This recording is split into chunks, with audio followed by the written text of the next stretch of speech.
Di episode 2 ini berjudul Mantra Pendendam. Adegan dibuka dengan kisah seram di mana orang-orang mengatakan ada senior yang memberikan kutukan kematian pada semua teman sekelasnya sebelum dia bundir. Dia menyembunyikan rahasia yang dia simpan di sebuah kotak dan diletakkan di suatu tempat di sekolah tersebut.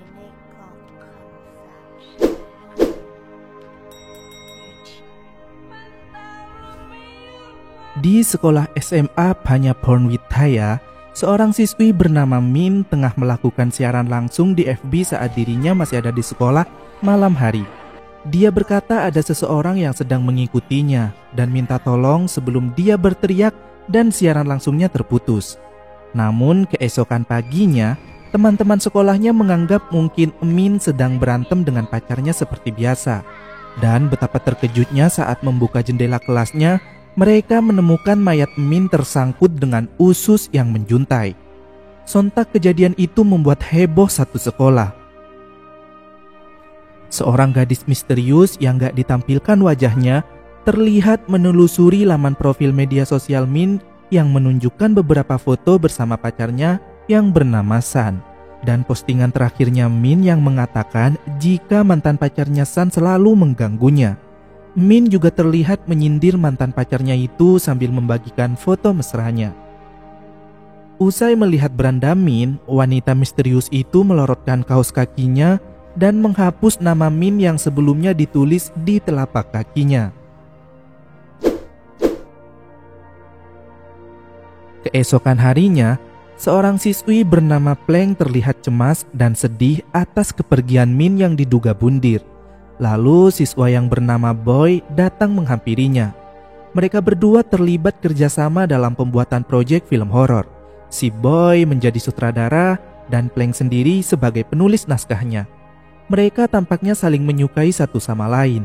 Tapi siswi lain bernama Ginny yang merupakan sahabat Min memutuskan untuk menghalangi hubungan mereka.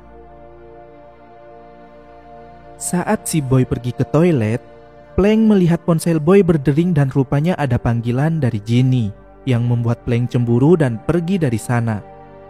Malam harinya pun Pleng gak mengangkat telepon dari Boy karena masih marah. Dan keesokan harinya, Ginny memberitahu Pleng bahwa dia dan Boy sebenarnya diam-diam sudah pacaran.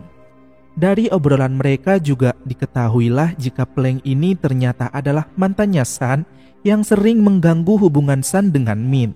Otomatis Pleng merasa di PHP-in dong sama Boy selama ini. Dan kilas balik adegan ditampilkan ketika Pleng bolos kelas, dia bersembunyi di gudang penyimpanan. Dan saat asyik ngepoin akun media sosialnya Min, terdengar sayup-sayup bisikan dari celah lubang di atas atap. Karena merasa penasaran, Pleng naik ke atas lemari tuh dan memeriksa celah itu. Ternyata ada sebuah kotak misterius berwarna merah dengan beberapa foto siswa dan sebuah pesan tentang cara mengutuk seseorang. Dengan menulis nama orang yang ingin dikutuk di telapak kaki, kemudian mengucapkan mantra, maka orang itu akan mati. Dan tentu saja, ternyata Pleng yang sudah memberikan kutukan pada Min hingga Min akhirnya bundir. Dan dialah sosok misterius yang menghapus nama Min dari telapak kakinya di adegan sebelumnya. Kali ini, Pleng kembali melakukan aksinya untuk memberikan kutukan pada Ginny. Dia menulis nama Ginny di telapak kaki, kemudian mulai membaca mantra. Saat itu juga, Ginny yang tengah melakukan pemotretan tiba-tiba mengalami rasa sakit yang begitu hebat di telinganya. Telinganya mulai berdengung dengan sangat keras hingga mengeluarkan darah dan dia pingsan karena saking gak tahannya. Hari berikutnya, Boy menemukan Pleng di gudang penyimpanan, tempat yang dijadikan markas untuk bolos kelas. Pleng masih marah pada Boy dan menuduh Boy sudah berbohong, karena ternyata Boy sudah memiliki pacar, yaitu si Ginny. Namun di sini Boy terkejut dan menyangkal karena Ginny ternyata adalah saudarinya. Dan memang Ginny suka iseng hingga membuat semua teman wanita Boy menjauhinya.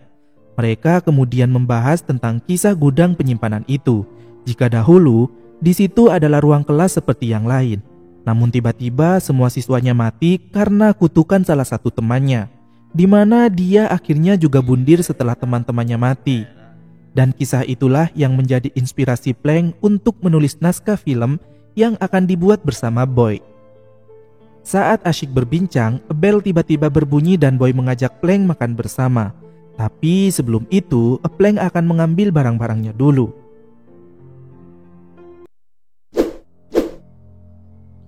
Kemudian saat Boy mengantar Plank pulang, Plank mengajaknya untuk mampir sebentar. Karena di rumah juga lagi sepi, gak ada orang. Wah, asik tuh, kesukaan para cowok-cowok.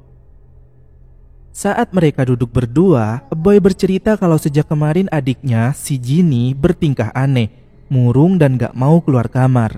Di sini Plank mencoba menenangkan Boy, lalu lanjut pegangan, ciuman, dan cumbu-cumbuan. Kemudian meloroti pakaian. Tapi saat Boy membuka kaos kaki Plank, dia terkejut melihat tulisan nama Ginny di telapak kakinya Plank.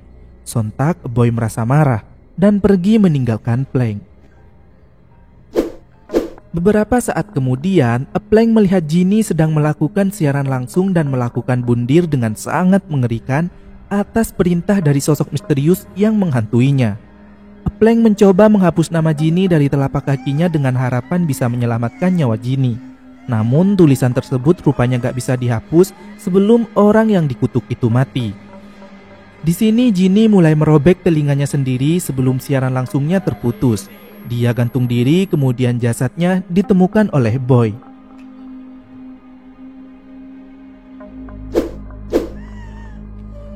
Plank menangis saat mengetahui Ginny sudah meninggal. Dia menyeka bekas tulisan yang tersisa di kakinya, tapi nama itu muncul kembali saat dia tidur.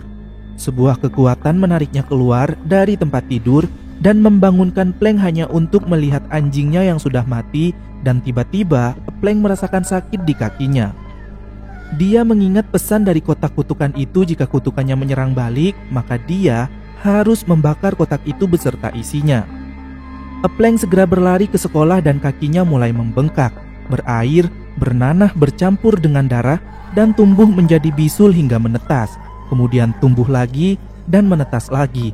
Begitu seterusnya hingga Plank merasa sangat kesakitan dan terpaksa menyayat benjolan bisul di kakinya itu setiap kali mau tumbuh menggunakan cutter, hingga darahnya berceceran di lorong koridor sekolah menuju gudang. Saat Plank mencari kotak itu sudah gak ada lagi. Sebuah tangan tiba-tiba meraih kakinya yang terlihat seperti Ginny, namun menyeramkan seperti zombie. Plank meminta maaf padanya dan mengatakan jika dia gak bermaksud mengutuk Ginny ataupun Min. Plank kemudian menyadari ada telepon di tanah yang telah siaran langsung selama menit terakhir. Komentar orang-orang yang nonton mengatakan bahwa Plank benar-benar manusia mengerikan. Semua postingan bela sungkawanya kepada Min dan Ginny selama ini adalah kebohongan, dan orang-orang tentu memberikan komentar pedas juga hujatan pada Plank. Ginny kemudian muncul lagi memasukkan tangannya melalui bagian bawah kaki Plank yang robek menuju ke dalam kakinya yang membuat Plank sangat kesakitan dan akhirnya terpaksa menggergaji kakinya sendiri.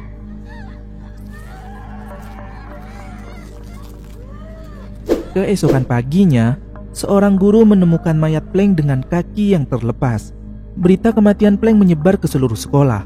Boy menulis postingan bela sungkawa di halaman media sosialnya, berterima kasih padanya karena telah menjadi bagian dari hidupnya.